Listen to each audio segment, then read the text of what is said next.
जी नाजरीन, ब्रेक के बाद एक बार फिर आपको खुशामदीद कहते हैं। लियारी की सूरत हाल का हम जिक्र कर रहे हैं। वहाँ पे ऑपरेशन हुआ, इसका जिम्मेदार कौन था और जो लोग जैसे जितने दिन भूखे रहे और जो लोग मारे भी गए तो उनकी जानों का जो कुछ नुकसान हुआ उसका जिम्मेदार कौन है। शर्मिला, आपने सारी गुफ्तगू सुनी, तहफ़्फ़ुज़ात का जो इजहार कर रहे हैं और पीपल्स पार्टी पे कहा जा रहा है दुश्मनों के साथ मिल गई और बाहर के लोगों को ला के लियारी के लोगों के सर पे बिठाना जा रहा है। टप्पी साहब का इसमें जो नाम आता है, कहा जाए आपकी ये बुनियादी हल्का है, पाकिस्तान पीपल्स पार्टी का गढ़ रहा है लियारी। बिलावल भुट्टो जरदारी को भी कहा जा रहा है अगला इलेक्शन लड़वाया जाएगा, टप्पी साहब भी इसमें शामिल होंगे। तो क्या लियारी के कारकुनों का हक नहीं है लियारी पे?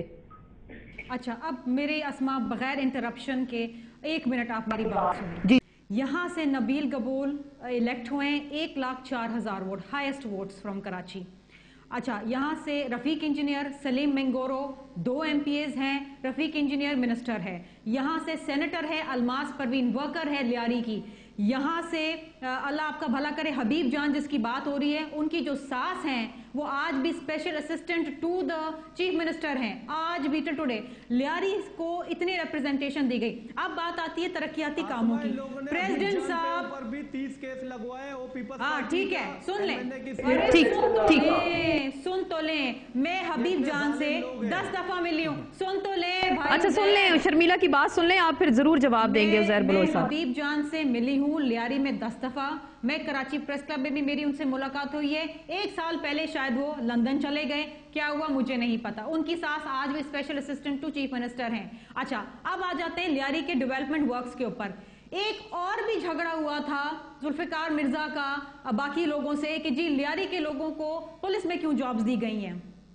2,500 लोगों को पुलिस में जॉब्स दी गई हैं लियारी के लोगों को। अगर ये गलत है आप जुल्फिकार मिर्जा से खुद पूछ लीजिए।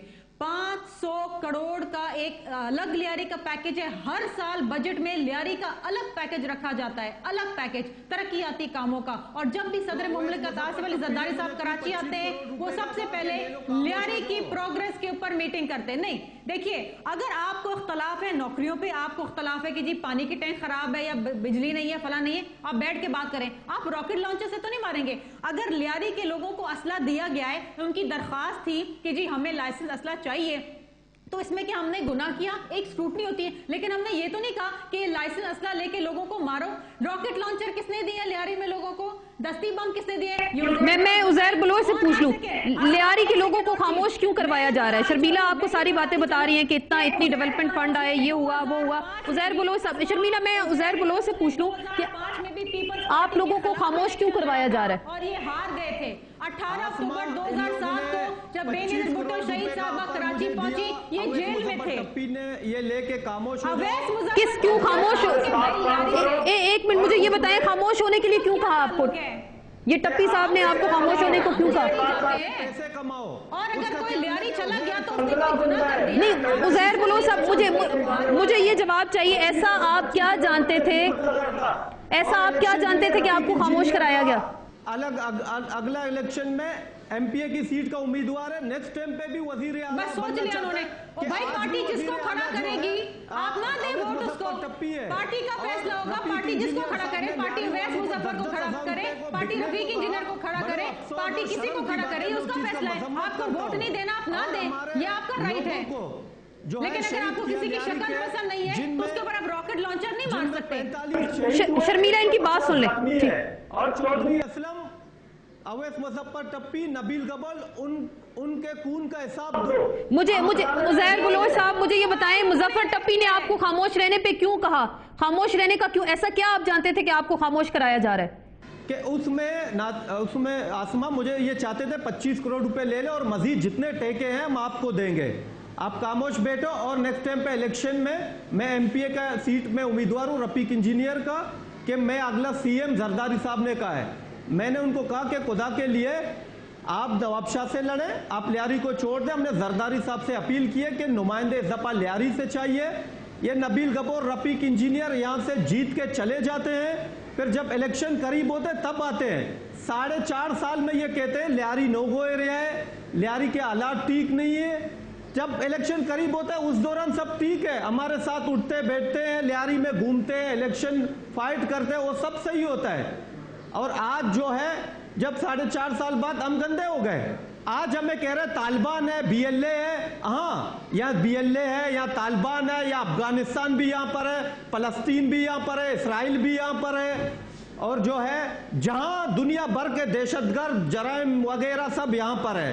ये बड़े खुद के दूध के दुले हुए हैं। शर्मिला बताए, आपने पीपल्स पार्टी कब ज्वाइन किया? आपने जेल क्यों काटा? स्टील मिल को किसने तबाह किया? और जो है ये कूनू का हिसाब कौन देगा? जो हमारे लियारी में 45 बंदे शहीद हुए और ये जो 150 लोग जख्मी हो गए, यहाँ के लोगों के जो है रोजगार को तबाह किया, 17 लाख अवाम को ये एक कराची के एक टाउन का हम जिक्र कर रहे हैं। बशीर जान साहब, मैं आपको डिस्कशन जवाब देने दे प्लीज, लेट मी रिप्लाई। मैंने पीपल्स पार्टी ज्वाइन करी 2001 में। आप मुझे ये बताइए 18 अक्टूबर 2007 को जब बेनजीर भुट्टो शहीद साहिबा कराची आई, आप कहां थे? आप जेल में थे। 2005 में आपने इलेक्शन लड़ा पीपल्स पार्टी के खिलाफ और आप हार गए। 2000 में आपने नाज़िम का इलेक्शन लड़ा, आप हार गए पीपल्स पार्टी के खिलाफ। अस्मा बीबी, मुझे इनसे ये पूछ के बताएं कि लियारी पूरा मन इलाका है, ये लियारी में बैठे हैं। नहीं शर्मिला, अगर वहां ये सूरत हाल थी लियारी में, आपका पीपल्स पार्टी का अपना हल्का, पीपल्स पार्टी के वहां से मिनिस्टर्स रहे लोग, पीपल्स पार्टी के वहां से एमएनए एमपीएस इलेक्टेड हैं, तो क्या पीपल्स पार्टी ने ये नहीं देखा? जरदारी साहब खुद गए, कई बार वहां पे खिताब भी किया, स्पेशल ग्रांट्स भी लियारी के लिए दी गई। ये इतना असलिया जो आया, उजैर बलोच कह रहे हैं पीपल्स पार्टी ने दिया, तो क्या उस वक्त आपकी नजर नहीं थी?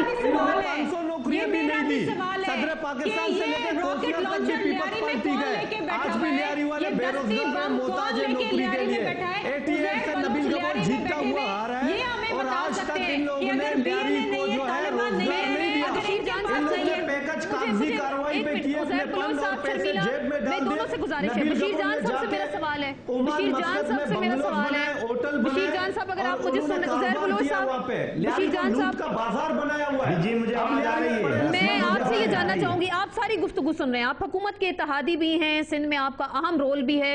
एक लियारी आपने कहा ये एक टाउन है, कराची के बहुत सारे एरियाज ऐसे, एक कराची का ये टाउन जो पीपल्स पार्टी की अपनी मलकियत रहा, बशीर जान साहब, तो वहां इतना असलिया निकला, वहां इतना रॉकेट लॉन्चर निकले, वहां से इतने दिन ऑपरेशन होता रहा, तो इस तमाम तर सूरत हाल का जिम्मेदार आप वहां पे किसको ठहरा रहे हैं? कोई रॉकेट लॉन्चर नहीं निकला, मिट्टी से भरे हुए थे। अगर रॉकेट लॉन्चर साफ सुथरे पॉलिश वाले होते हैं ना, तो कोई चला ले के लाइक मैं जवाब ले लूं बशीर जान साहब से। 20 लोगों को पकड़ के ले गए, मासूम लोगों को, कह रहे कि लियारी के टारगेट किलर है, दहशतगर्द है, और वो असला जो दिखाया है तो इन्होंने वो मिट्टी के धूल से पड़े हुए जैसा 100 साल से पड़े हुए। तो ये इसका जिम्मेदार कौन रहा? ये जो पॉइंट उठाया गया कि बलोचों को क्यों कत्ल किया जा रहा है, सिंधियों को क्यों कत्ल किया जा रहा है, पठानों को क्यों एमकेएम कहती है उर्दू स्पीकिंग को यहाँ चुन चुन कर कत्ल किया जा रहा है, तो कराची में ये जो एक नस्ली हमने देखा इम्तियाज जो ये सामने आ गया कि खास कम्युनिटी को चुन चुन कर मारा जाता है, तो कराची के हालात को वाकई डिस्टेबलाइज करने की कोशिश की जाती है। और लियारी के जो हालात रहे, यही सवाल हम दोबारा उठाएंगे हुकूमत से भी, वहां के लोगों से भी,